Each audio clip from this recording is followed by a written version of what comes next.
welcome to Cinema Trailer News. My name is Chris, and this will be my review for Black Panther Wakanda Forever. There will be no spoilers in this video. Now, this is the first MCU movie in a very long time. Then the only movie you need to see to really appreciate it is the first Black Panther. That's right, it's a straight up sequel, and it also gives Wakanda Forever this timeless feel back when sequels was just sequels and they need to plug into this whole greater franchise cinematic universe, which I'm still a fan of, and I think that's great. Now, what's also refreshing about Black Panther Wakanda Forever is the very high stakes that the movie has. Not only has to deal with Chadwick Boseman death hanging over the film, and I can't wait for you to see how they handle that. I think it was incredible. But Namor and his people present a genuinely deadly threat. The way water is used as a weapon here, it was awesome. And let's just say it was shown in slow motion, which is incredible. Now, there is one mid-credit scene, but even though we have a lot to discuss, even though the movie hardly ties into the MCU at large, and that's because it focuses on the world building and character development for both Wakanda and Tenoch, which is the name of Namor's kingdom. It's so impressive. These worlds are both expanding rapidly, giving us plenty to discuss. Some of the choices with Tenoch in particular caught me off guard. One choice in particular, I love it so much. Also, there are very high stakes for the entire world, not just these two kingdoms, but the entire world, with vibranium being a highly debated converter natural resource. And that's all I'm going to say about vibranium, because we don't want to get into spoilers, but it's once again centered to the story. Now, is Black Panther Wakanda Forever a perfect movie? Well, it's pretty damn close. There are some few flaws I had with the movie, but like 3 or 4, but they are minus. Now, but anyway, once is the Midnight Angel armor, which I'll be briefly touched on later in this review. But I would say that the third act drags a little bit, and it succumbs to a montage. They have a task they need to accomplish in the third act, and it just seems impossible to accomplish in the time that the movie has, and it tries to set it by doing a montage, like need to learn an entirely new language montage, and within 5 minutes. But it's be on that level of ridiculous, and I think they could have done better. But it was that moment. It was temporarily like took me out of the movie, but they quickly pulled me back in with the awesomeness.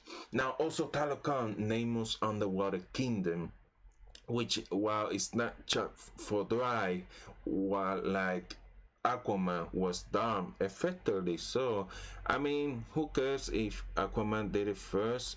I think it worked for the movie, and here is great. But it seems they actually stuck actors in a water tank, and because in some scene you don't get actually the feeling they are really living down there in that kingdom.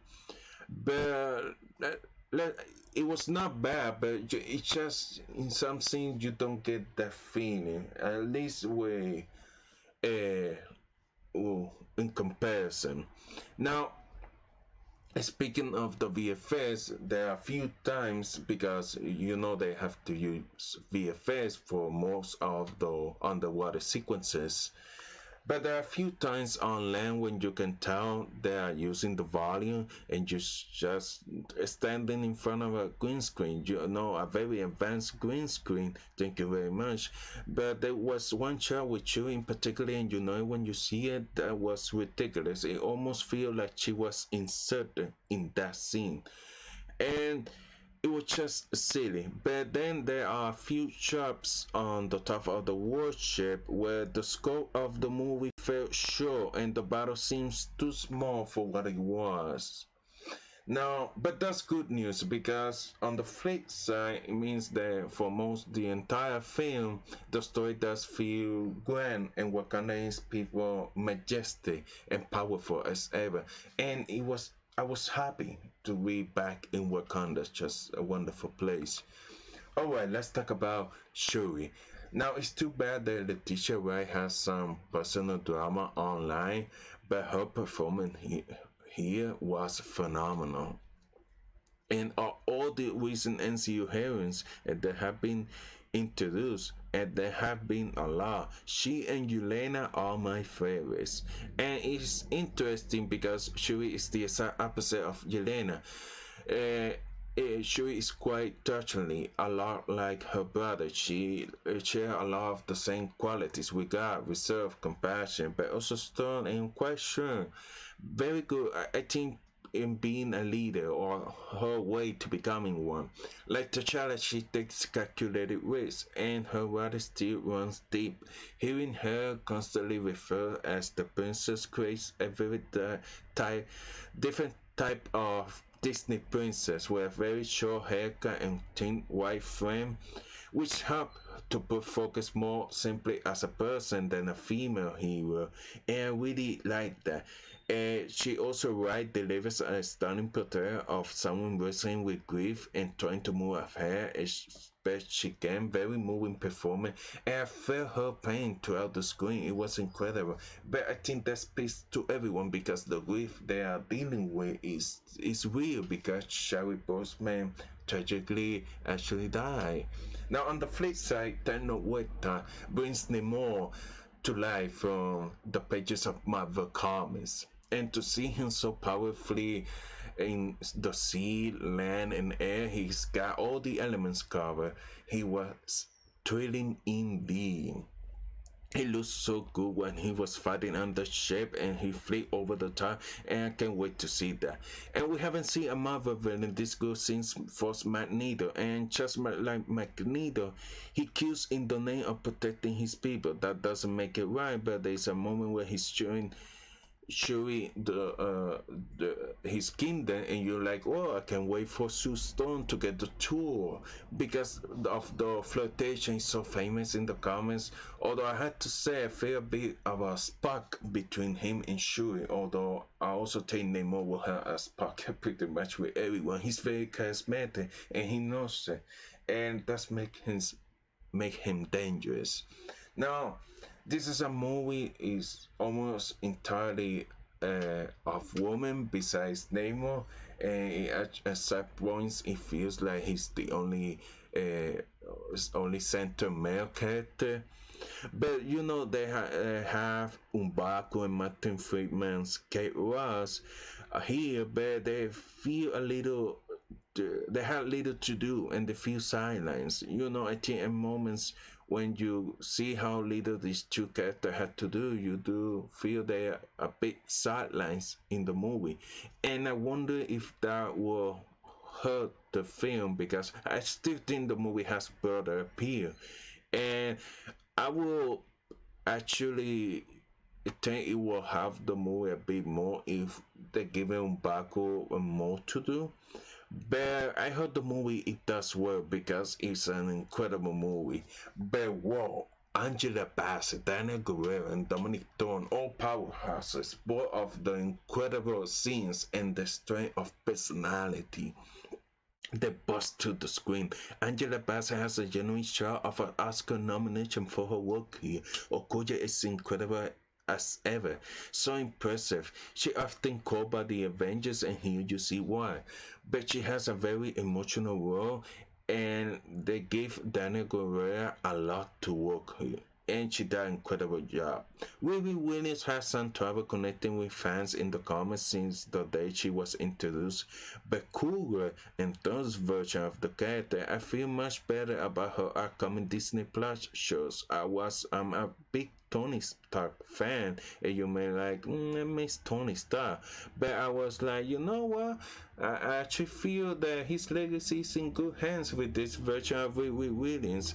I like it. It's a bit good great addition to the MCU. And it's great to add Michaela Cole to this film. She's a wonderful actor, but her role is quite small, very small. She's still, to her credit, able to make a great impression. But unfortunately, her romance with Florence Kusamba from the comic has been totally cut out of the film, except for blink and you miss it, a kiss, but this time in the forehead. And this is a problem. It feels like we're going forwards, backwards in terms of representation instead of going forward. It reminds me of that scene in the Star Wars, The Rise of Skywalkers, and it just feels like insulting. Now, the Midnight Armor, so they made some changes, and I don't want to spoil them, but I have mixed feelings about the Midnight Angel armor, and not a fan. Now, as for Ryan Coogler, who once again directs, and he's the co-writer here with Joe Robert Cole, who was the co-writer of the first movie too. Coogler does a wonderful job further expanding the world of Black Panther in Wakanda. And Tenoch, he does a pretty good job with Tenoch. I like Tenoch, and I wish they have more to expand. Because it was incredible. But he anchors very well, and it was just, this movie doesn't have really those amazing shots. It's more of an entire package from top to bottom. It's just so tight and impressive. You're like, damn, whoa, production design, costume design, score, cinematography, acting, writing, it just all feels together so beautiful. And it really have some impressive, great, solid action scenes throughout. But I'll be honest, I think that could have been done better. But they're great. But Coogler and his team are able to make even the smaller scenes in details thrilling and exciting. You're like, well, not that much is happening right now, but I'm excited. For instance, just Namor coming off the water in a quiet serene of African night is one of the coolest things I ever seen in a movie. And I was like, whoa. And I want Coogler for Secret Wars, but Coogler, I think he needs a bit of convincing to take such a big project. And I do feel that Coogler is up there with Destiny Crane in terms of their steady hands building up the respective corners of the MCU right now. Destiny Crane with Shang-Chi, Coogler with Black Panther. I don't know how Wonder Man faced with Destiny Crane corner, but I don't care, he's great. Now, with Destiny Crane getting Kang Dynasty, it really only makes sense that Coogler will get the other half of that 1-2 punch, which is Secret Wars. And it will be incredible for that.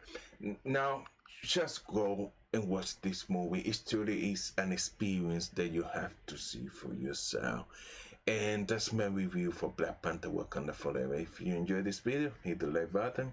Consider subscribe to the channel, and thank you so much for watching. I'll see you guys later. Bye bye.